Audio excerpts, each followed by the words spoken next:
The weather is warming up, the grass is green, and that means baseball is back. But first, a March Madness matchup that was a battle of the corn. The game that kept all of Indiana in their seats and watching their screens. IU versus 12th ranked Purdue. USA men's hockey follows their women's team to Olympic gold. The way they reacted, strikingly different. Our IU sports media reporter Lily Newman has more. Do you want to head to LA for the 2028 Summer Olympics? Well, here's your chance. Tickets for the upcoming Summer Olympics went on sale this week. I hear the phrase all the time, in 49 states, just basketball, this is Indiana. And I think Mullins has done something incredible that he's been able to embody that phrase without playing for Purdue, Butler, Indiana. He's brought basketball back to a state that has been so focused on football since our national championship. Thanks, guys. Happy Quals weekend. It's that time of the year again where Little 500 excitement starts back up. Tune in from 8 to 5 on Saturday to see if your favorite team makes it to the big race. The Indiana men's hockey team faced off against the Miami, Ohio Redhawks in their final home game of the semester on Friday. The game started off how you would expect a rivalry game to go, with a lot of physicality and a lot of words exchanged between the players.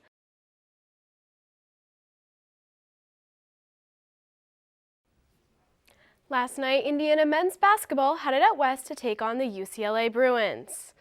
In the beautiful city of Los Angeles is where these two Big Ten opponents would match up. The second half would see these two teams tied up at 47, but a Nick Dorn layup gives Indiana the advantage. Connor Enright is now in a sticky situation, and with a pass to Dorn, who makes a three, gives Indiana a 10-point lead. The Bruins were able to catch up, and with 2.8 seconds left in regulation, UCLA's Perry gets the tying three-pointer to put them into overtime. 19 seconds left of the second overtime, and Daly gets the 97-97 tie. The Hoosiers are at their basket with 1.5 seconds left, but UCLA knocks it right away. A foul gives Indiana star freshman Sisley a free throw, and in it goes to give Indiana the 98-97 win over UCLA. The Hoosiers will finish out their West Coast road trip with a game against the USC Trojans on Tuesday.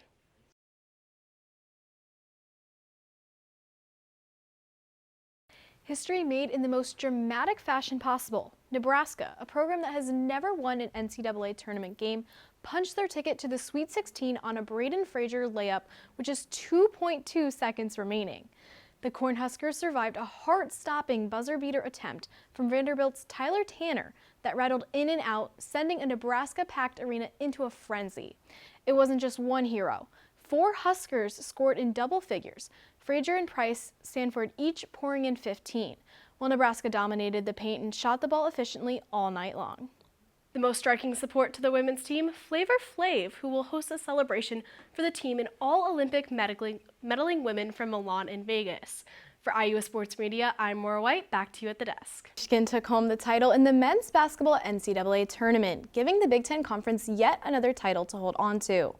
This March Madness matchup was made up of the UConn Huskies and the Michigan Wolverines.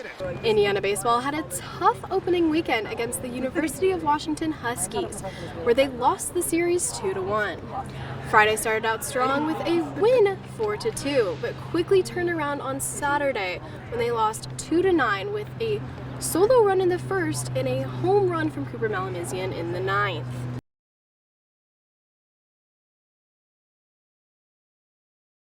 Indiana baseball started off swinging in their Friday game against Rutgers. The Hoosiers put up 3 home runs by sophomore first baseman Jake Hanley, sophomore third baseman Will Moore, and sophomore outfielder Hogan Denny, bringing in 7 runs. Indiana would shut out the Scarlet Knights with an impressive pitching combination of graduate student Tony Newbeck and redshirt junior Jacob Vogel. The Hoosiers took the first game 11-0. It's a huge deal for the weekend. It's a huge deal for the weekend. You know, we went with Vogie. It just felt like we just needed to be clean. Let's just finish it. No funny business. Finish the game. So hopefully Jake can be back up on Sunday for us. He's been great. On Saturday, Rutgers took the first run of the game with a sacrifice fly from senior catcher Matt Chattel. Indiana would quickly answer that when sophomore outfielder Caleb Koski hit a 2-run homer in the first. Sophomore shortstop Cooper Malamizian continued the Hoosier hitting streak with a sacrifice fly, with Koski putting 2 more in with a double. Rutgers caught up with a solo home run, a double, and a 3-run homer to overtake the Hoosiers 9-5.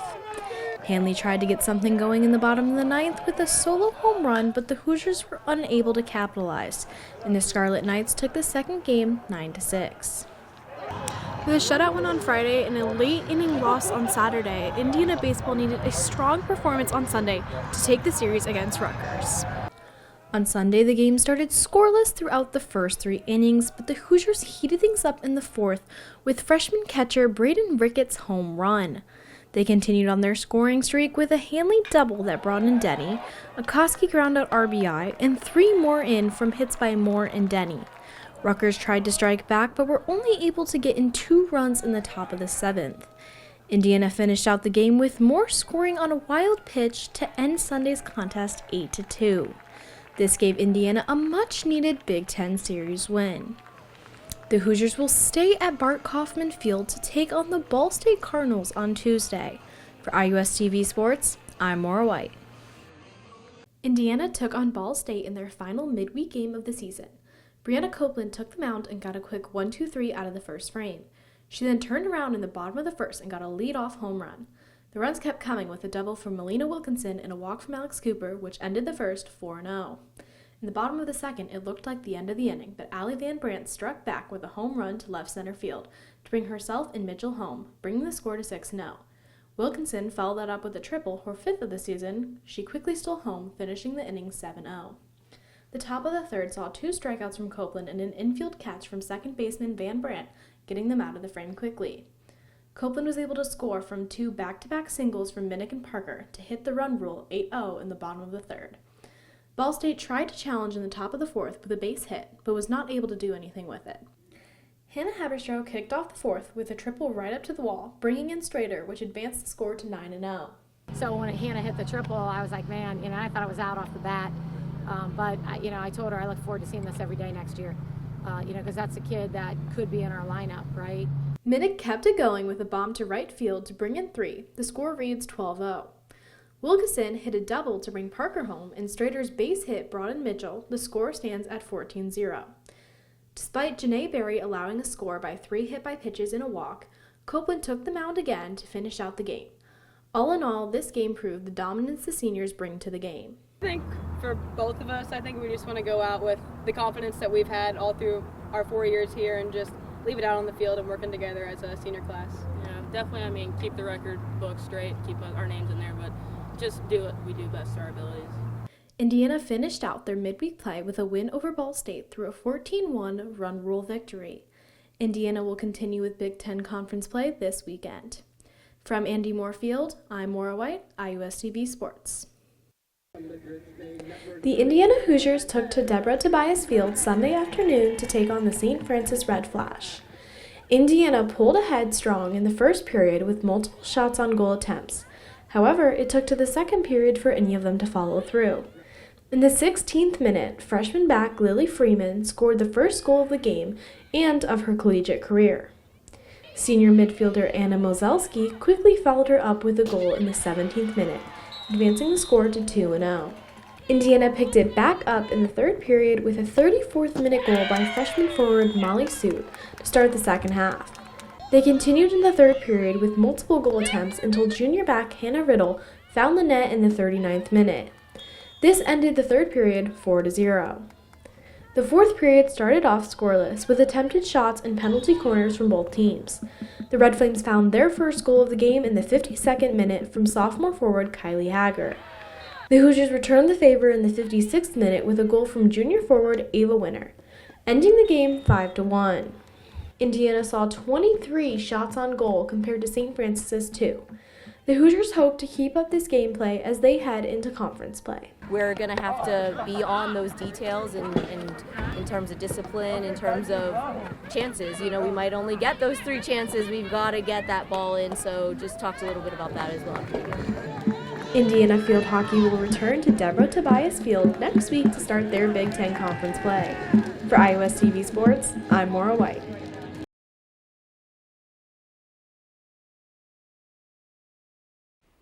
Welcome to IU Sports Media. I'm Maura White. Indiana basketball has now had 2 consecutive years where Coach Darren DeVries has had to rebuild a team. Let's take a look at the secure transfers. The Hoosiers have managed to land 6 transfers in 3 days. The stars of this lineup are 6'10" forward Aiden Sherrell from Alabama and 6' guard Marcus Burton from Notre Dame.